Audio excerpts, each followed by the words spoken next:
வணக்கம். உங்களோட வாழ்க்கையில நீங்க உயிரோடு இருக்கும்போதே உங்களை நடைப்பிணமா வாழ கத்து கொடுத்த அந்த உறவுகள், அந்த நண்பர்கள், உங்களை கூடவே இருக்கிற யாராவது ஒருத்தர், அவங்கள தயவு செஞ்சு மறுபடியும் ஒரு முறை திரும்ப கூட பாத்துறாதீங்க. திரும்பி கூட அவங்கள பார்க்காதீங்க. ஏன் இதை நான் சொல்றேன்னு கேட்டீங்கன்னா, வாழ்க்கையில நாம உயிரோடு இருக்கும்போதே நாம செத்து போனதுக்கு சமமா நம்மளோட மனசை உடைச்சி ஏதாவது ஒரு விஷயத்துல நம்மளை கஷ்டப்படுத்தி நடைபிணமா வாழ வச்ச அவங்கள நாம ஏன் திரும்பி பார்க்கணும்? யோசிச்சு பாருங்க. நம்மளுடைய வாழ்க்கைய நாம சந்தோஷமா வாழணுமே, அடுத்தவங்களுக்காக நாம ஏன் நம்மளை கஷ்டப்படுத்திக்கணும்? யோசிச்சு பாருங்க. இங்க உங்க வாழ்க்கையில கடந்து போறதுக்கு கத்துக்கோங்க. உங்களை குறை சொல்றவங்க யாருமே இங்க உத்தமர் கிடையாது அப்படிங்கிறத புரிஞ்சுக்கோங்க. ஏன்னா ஒருத்தர் உங்க மேல 1000 குறைகள் சொல்றாங்க அப்படின்னா நல்லா யோசிச்சு பாருங்க, அவங்க மேல 10,000 குறைகள் இருக்கும். ஸோ அதையெல்லாம் மறைக்கணுங்கிறதுக்காக தான் உங்க மேல எப்ப பார்த்தாலும் நொய்யி நொய்யின்னு ஏதாவது ஒரு விஷயத்த குறை சொல்லிக்கிட்டே இருப்பாங்க. குறையே இல்லைனா கூட அதுல குறை கண்டுபிடிச்சிட்டே இருப்பாங்க. ஒரு சிலர்லாம் இருப்பாங்க, இங்க குறை சொல்ற வாய செங்கல் வச்சு அடைச்சா கூட அந்த செங்கல் சரியில்லைன்னு அதையும் குறை சொல்றவங்க இங்க நிறைய பேர் இருப்பாங்க.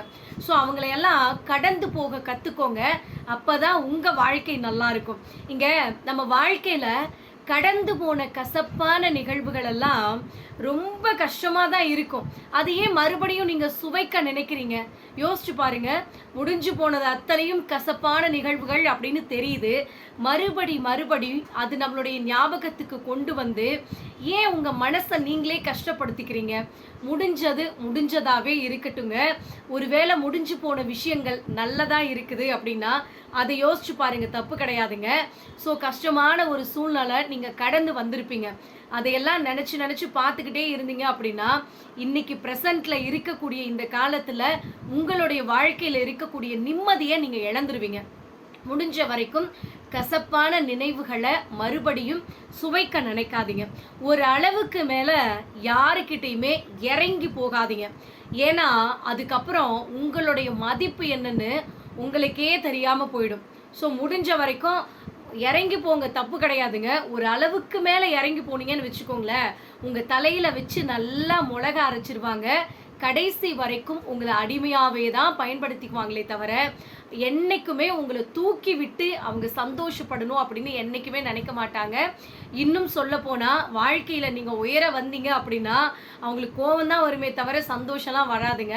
ஸோ முடிஞ்ச வரைக்கும் இறங்கி போங்க. அதையே வேலையா வச்சிட்டு இருக்காதீங்க. ஒரு அளவுக்கு மேல விட்டு கொடுத்து போகாதீங்க. அதுவும் உங்களுடைய வாழ்க்கையில உங்களுடைய சுயமரியாதையை கெடுத்துருங்க. நம்மளோட வாழ்க்கையில எப்போதுமே சுயமரியாதையை இழந்துதான் யாருடைய அன்பையாவது பாசத்தையாவது பெறணும் அப்படின்னா அதுக்கு நம்ம தனியாவே வாழ்ந்துட்டு போலாம் அப்படிங்கிறத ஞாபகம் வச்சுக்கோங்க. உங்களுடைய உணர்வுகள் மதிக்கப்படாத இடத்துல நீங்க ஒதுங்கி நிக்கிறது தான் கடைசியில உங்களுடைய சுயமரியாதையை காப்பாத்திக்கிறதுக்கான ஒரு கடைசி சந்தர்ப்பம்னு வச்சுக்கோங்களேன்.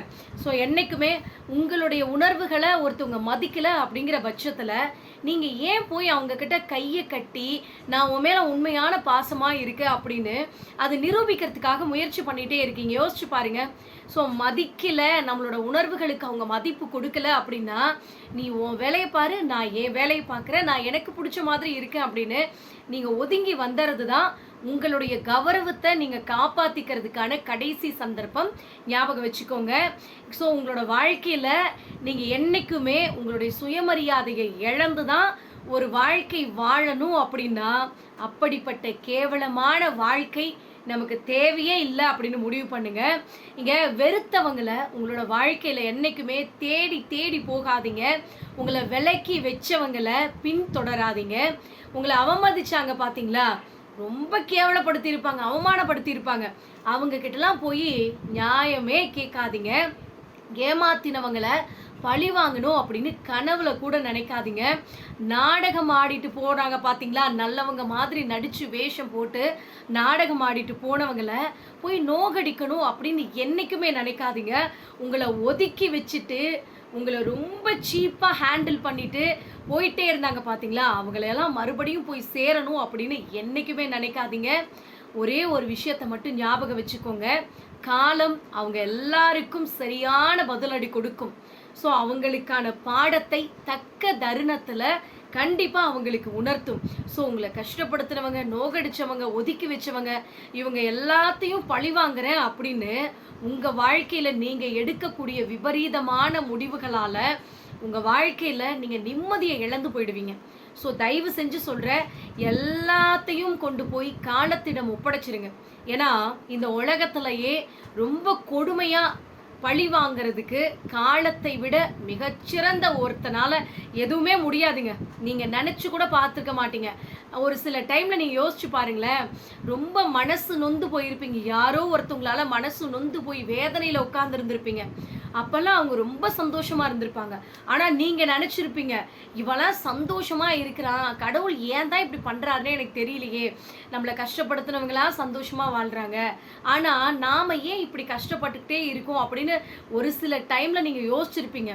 ஆனால் காலம் கடந்த பிறகு உங்கள் கண்ணு முன்னாலேயே ஏதாவது ஒரு விஷயத்தில், ஏதாவது ஒரு சந்தர்ப்ப சூழ்நிலையில் அவங்க கஷ்டப்படுறத நீங்கள் கண் கூட பார்த்துருப்பீங்க. அப்படி இதுக்கு முன்னால் உங்களை கஷ்டப்படுத்திட்ட போன யாராவது ஒருத்தருடைய கஷ்டத்தை நீங்கள் பார்த்துருக்கீங்க அப்படின்னா மறக்காமல் கீழே கமெண்ட் பண்ணுங்கள். ஒருவேளை இன்னும் நான் பார்க்கவே இல்லை, என்னை கஷ்டப்படுத்திட்டு போனவங்க சந்தோஷமாக தான் இருக்காங்க, நான் தான் இன்னைக்கு வரைக்கும் அழுதுகிட்டே இருக்கேன் அப்படின்னு நீங்கள் ஃபீல் பண்ணுறீங்கன்னா கவலைப்படாதீங்க. இதுக்கு மேலே ஏதாவது ஒரு நாள் கண்டிப்பாக நீங்கள் பார்க்கக்கூடிய அந்த சந்தர்ப்பம் வரும். அதுக்காக அதையே நினச்சிட்டு உட்காந்துருக்காதீங்க. உங்கள் வாழ்க்கையை நீங்கள் கரெக்டாக ரன் பண்ணிக்கிட்டு சரியான வழியில் போய்கிட்டே இருங்க. எதுக்காகவும் உங்களோட சந்தோஷத்தை நீங்கள் இழந்துடாதீங்க. இந்த வாழ்க்கை அப்படிங்கிறது ரொம்ப குறுகிய காலம்தான். ஸோ இந்த காலத்தில் போய் அடுத்தவனை பழி வாங்குறேன், என்னை கஷ்டப்படுத்திட்டு போயிட்டான் அப்படின்னு அந்த மனவேதனையவே உங்கள் மனசுக்குள்ளே போட்டு குழப்பிக்கிட்டே இருந்தீங்கன்னு வச்சுக்கோங்களேன், கடைசி வரைக்கும் உங்களுக்கான வாழ்க்கையை நீங்கள் வாழவே முடியாதுங்க. ஒரு பக்கம் இருக்கட்டும், உங்களை கஷ்டப்படுத்திட்டு போனாங்க பார்த்தீங்களா, அவங்கள எல்லாம் அப்படி ஒரு பக்கம் மூட்டை கட்டி வச்சிருங்க. மூட்டை கட்டி வச்சுட்டு கடவுள் மேலே நம்பிக்கை இருக்கா, கடவுளே நீ பார்த்துக்கோ அப்படின்னு விட்டுருங்க. அப்படி இல்லையா, காலத்துக்கிட்ட அதை ஒப்படைச்சிட்டு உங்களுடைய வேலையை கரெக்டாக நீங்கள் பார்த்துக்கிட்டே இருங்க.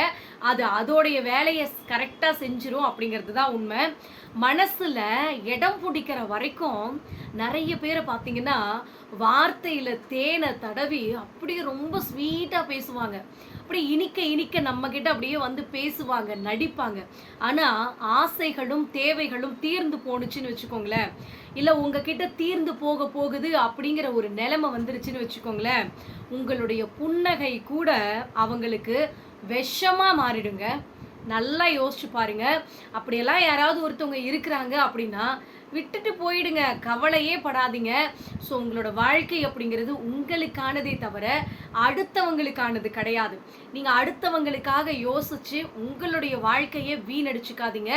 நல்லா தானப்பா பேசுனா, என்கிட்ட அவ்வளோ சூப்பராக பேசுவான், ஸ்வீட்டாக பேசுவான், ஆனால் ஏன் சம்மந்தமே இல்லாத இப்போ என்னை அவாய்ட் பண்ணிட்டு போகிறாங்கன்னு எனக்கே தெரியலையே அப்படின்னு நிறைய பேர் அதை யோசிச்சே கவலையாகி ஸ்ட்ரெஸ் ஆகி அப்படியே மன அழுத்தத்துக்கு போயிட்டு உடம்பு சரியில்லாத கூட நிறைய பேருக்கு மாறிடும்.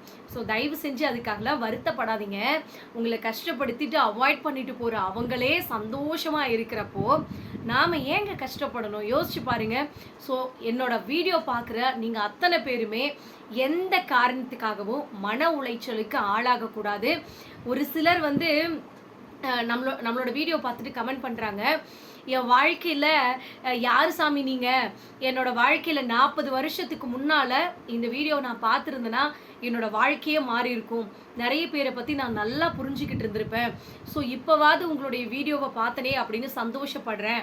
அப்போ நிறைய பேர் ரொம்ப பெரிய வார்த்தைகள்லாம் சொல்லி பாராட்டுறீங்க, எனக்கு ரொம்ப சந்தோஷமாக இருக்குது. ஒரு சிலர் வந்து ஏங்க இப்படி நெகட்டிவாக சொல்கிறீங்க, சொந்த பந்தத்துக்குள்ளே சண்டை வர்றது சகஜம்தான், அந்த நேரத்தில் குழப்பமாக இருக்கிற அந்த டைமில் உங்களோட வீடியோலாம் பார்த்தாங்கன்னா அப்படியே உறவுகள் பிச்சுக்கிட்டு போயிடும் அப்படின்லாம் நிறைய பேர் கமெண்ட் பண்ணுறீங்க. ஸோ நான் ஒரே விஷயம் தாங்க சொல்கிறேன், யாரையும் கெடுக்கணும் பிரிக்கணுங்கிறதுக்காக நான் வீடியோ பதிவு போட போகிறது கிடையாதுங்க. இன்னும் சொல்ல போனால் அன்பானவர்களை என்னைக்கும் பிரிஞ்சிடாதீங்க. ஒரு சில கஷ்டங்கள் வரலாம், பிரச்சனைகள் வரலாம், இது எல்லாம் அனுசரித்து போங்க, அதுதான் வாழ்க்கை. விட்டு கொடுக்குறவன் கெட்டு போகிறதில்ல, கெட்டு போகிறவன் விட்டு கொடுக்கறதில்ல அப்படின்னு நான் தான் சொல்லியிருக்கேன். ஸோ இது எல்லாமே ஒரு அளவு வரைக்கும் தாங்க. ஒரு அளவுக்கு மேலே நீங்கள் ஒரு ரப்பரை பிடிச்சி இழுத்துக்கிட்டே இருந்தீங்கன்னு வச்சுக்கோங்களேன், ரொம்ப இழுத்தீங்கன்னு வச்சுக்கோங்களேன், அது பிச்சுக்கிட்டு போயிடும். அதே மாதிரி தான் இங்கே நிறைய பேரோட வாழ்க்கையில் ஒரு அளவுக்கு வரைக்கும் தான் எல்லாத்தையுமே தாங்க முடியுங்க. அளவுக்கு மீறி போயிடுச்சுன்னு வச்சுக்கோங்களேன், கண்டிப்பாக யாராலையும் தாங்க முடியாது. அந்த மாதிரி சுச்சுவேஷனுக்கு தான் இந்த வீடியோ பதிவை நான் கொடுக்குறேங்க. நிறைய பேர் வந்து நான் சொல்கிற வார்த்தையெல்லாம் கேட்டுட்டு வீட்டில் போய் சண்டை போடுறதோ இல்லை குடும்பத்தை பிரிக்கிறதோ அப்படிலாம் யாரும் பண்ண மாட்டாங்க. இங்கே எல்லாருக்குமே சுயமாக சிந்திக்கக்கூடிய ஒரு அறிவு இருக்குது. நாமெல்லாம் 6 அறிவு கொண்ட மனுஷங்க. ஸோ எல்லாரும் அப்படியே நான் சொன்ன வார்த்தையை கேட்டுட்டு போய் யாரும் யார்கிட்டயும் சண்டை போகிறது கிடையாதுங்க. எல்லாருமே சிந்திப்பாங்க. சுய சிந்தனை இருக்கிற எல்லாருமே சிந்திப்பாங்க. ஸோ எல்லாருக்குமே இங்கே சுய சிந்தனை இருக்குது. சொன்னதை அப்படியே செய்கிறதுக்கு நாம் ஒன்றும் விலங்குகள் கிடையாது. ஸோ அதனால் நீங்கள் அதை பற்றிலாம் கவலைப்படாதீங்க. உங்களுடைய வாழ்க்கையில் நானே சொன்னாலும் அதை ஒரு தடவைக்கு 100 தடவை யோசித்து பார்த்துட்டு சரியான முடிவை எடுங்க. எந்த நேரத்துலையும் மனசு உடைஞ்சு போய் மட்டும் உட்காராதீங்க அப்படிங்கிறதுக்காக தான் இந்த வீடியோ பதிவுங்க. இந்த வீடியோ பதிவு உங்களுக்கு பயனுள்ளதாக இருக்குது அப்படின்னா மறக்காமல் கமெண்ட் பண்ணுங்கள். ஸோ இன்னும் ஏதாவது ஒரு டாப்பிக்கில் நீங்கள் வீடியோ போடுங்க அப்படின்னு நீங்கள் கேட்டிங்கனாலும் மறக்காமல் நான் வீடியோ போடுறேங்க. கீழே மறக்காமல் கமெண்ட் பண்ணுங்கள். நன்றி, வணக்கம்.